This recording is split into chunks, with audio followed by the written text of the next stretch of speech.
Hello friends, welcome to your own channel Vertex Group where dream is a reality। तो दोस्तों एक important session लेकर आए हैं। जैसा आप बार बार डिमांड्स कर रहे थे कि सर यूपीएससी ईपीएफओ में जो एपीएफसी की वैकेंसी आने वाली है उसका एलिजिबिलिटी क्राइटेरिया क्या है, एज क्या है, एग्ज़ाम पैटर्न क्या है, तो मैं वही सारी बातें करूँगा और इस वीडियो में मैं आपको सारी इन्फॉर्मेशन दे दूँगा अबाउट द नोटिफिकेशन। तो सबसे पहले तो अगर आप हमारे चैनल पर नए हैं तो do subscribe your very own channel vertex group. तो ये वीडियो को शुरू करते हैं।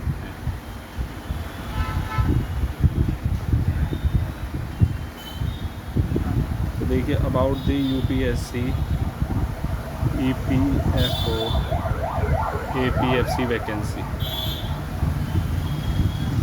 जो आपके डाउट हैं वही सब मैं इस बात देखिए। सबसे पहले मैं एज की अगर बात करूँ तो देखिए जो लास्ट एज जब टाइम नोटिफिकेशन आया था 2015-16 में, तो जब एज उन्होंने मांगी थी 35 ईयर्स फॉर जनरल कैटेगरी की मैं बात कर रहा हूँ। बाकी ओबीसी एससी एसटी में एज रिलैक्सेशन होता है वो वहीं जब पता लगेगा नोटिफिकेशन के अकॉर्डिंग।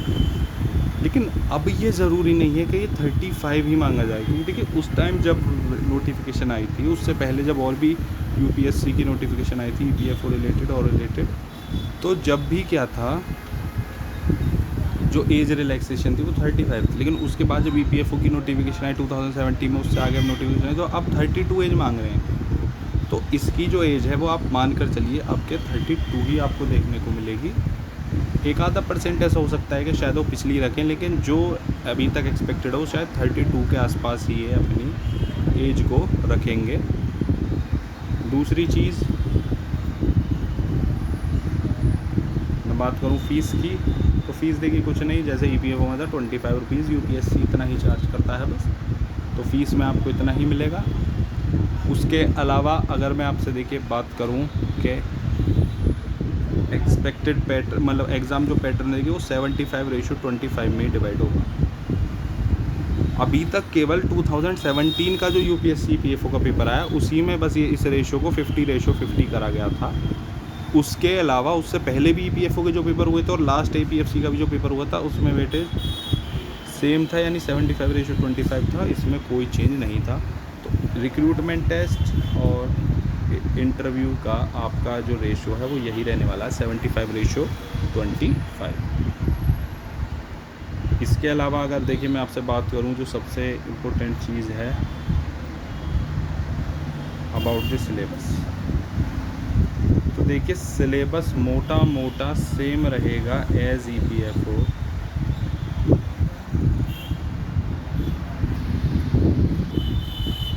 बस देखिए चेंज क्या आता है, इंग्लिश सेम रहेगी, मैथ सेम रहेगी, थोड़ी सी रीजनिंग आएगी जो इसी में आ जाएगी, एबिलिटी वो भी सेम रहेगी, जनरल अवेयरनेस सेम रहेगी।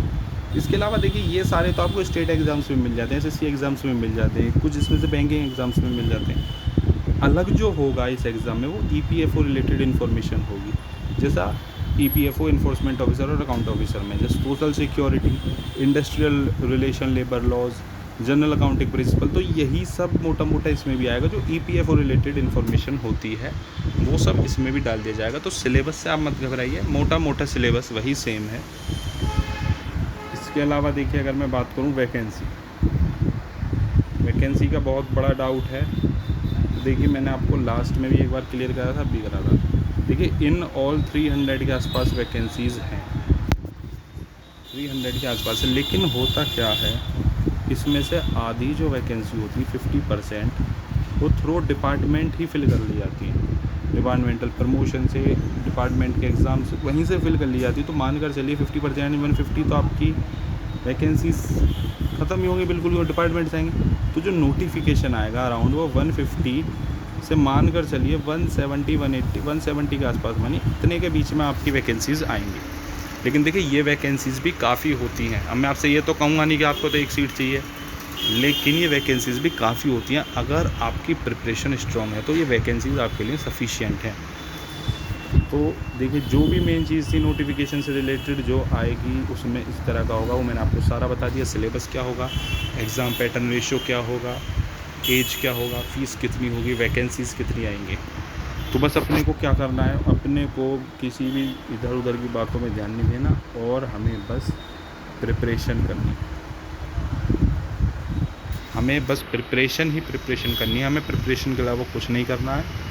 उसी मैंने आपको बताया हमारे चैनल पर बहुत सारा मैटर पड़ा है, हम उसको स्टार्ट कर चुके हैं। और देखिए मैं अभी 1-2 दिन से वीडियो नहीं डाल पा रहा हूँ, लेकिन कल आपको एक वीडियो देखने को मिल जाएगी। कल मैं एक उसी में अपने सेशन में जो फर्स्ट लेक्चर हमने वर्ल्ड ऑर्गेनाइजेशन, देखिए सबसे पहले तो मैं कहूँगा अगर आपने हमारा लेक्चर नहीं देखा, पहला लेक्चर जो हम अपलोड कर चुके हैं अबाउट द वर्ल्ड ऑर्गेनाइजेशंस, जो पूरे वर्ल्ड में ऑर्गेनाइजेशन है, जिसमें किसी में इंडिया मेंबर है, किसी में नहीं है, और वो ग्लोबल ऑर्गेनाइजेशन है, तो उसका हमने वीडियो लेक्चर अपलोड करा है, आप उसे ज़रूर देखें, बहुत बेनिफिशियल है। और कल एक और सेशन हम लेकर आ रहे हैं अबाउट द ओलंपिक गेम्स। देखिए अभी ओलंपिक चल रहा है, तो ये अच्छा टॉपिक है जो अपकमिंग एग्ज़ाम्स में आपके लिए बेनिफिशियल हो सकता है। EPFO enforcement officer, account officer में भी इससे क्वेश्चन आना है, और APFC का भी देखिए जब भी एग्ज़ाम होगा तो वो ये एक हॉट टॉपिक है, इसमें से क्वेश्चन आपको ज़रूर मिलेगा।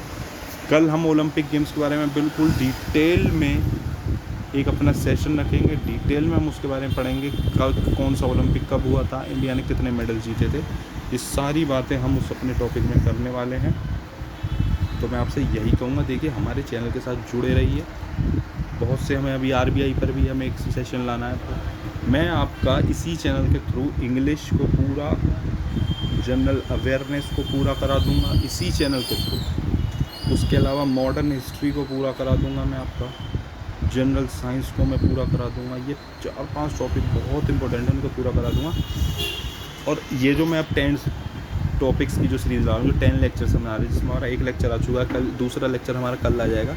ये एनफोर्समेंट ऑफिसर, अकाउंट ऑफिसर वालों के लिए भी बहुत बेनिफिशियल है।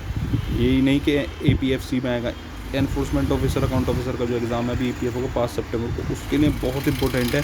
जैसे मैं आपसे कह भी चुका हूँ 10 क्वेश्चन हैं, और 10 क्वेश्चंस में से आप मान कर चलिए 10 लेक्चर्स में से 8 to 10 क्वेश्चंस आपको मिलेंगे, यानी 20 से 25 नंबर आपके बस इसी में कवर हो जाएंगे। जो 1.5 या 2 घंटे का सारे लेक्चर्स होंगे, केवल इसी में ही आपके पूरे हो जाएंगे।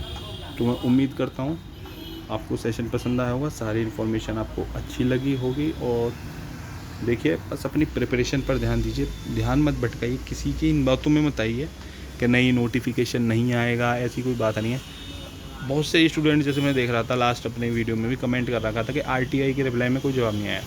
अरे यार देखो, जब तक EPFO का फाइनल रिजल्ट नहीं आएगा, जब तक EPFO इसमें रिक्रूटमेंट अपना नोटिफिकेशन पब्लिश नहीं करेगा, नोटिफिकेशन तो वो जब ही पब्लिश करेगा ना जब उसका रिज़ल्ट आ जाएगा, फाइनल रिज़ल्ट।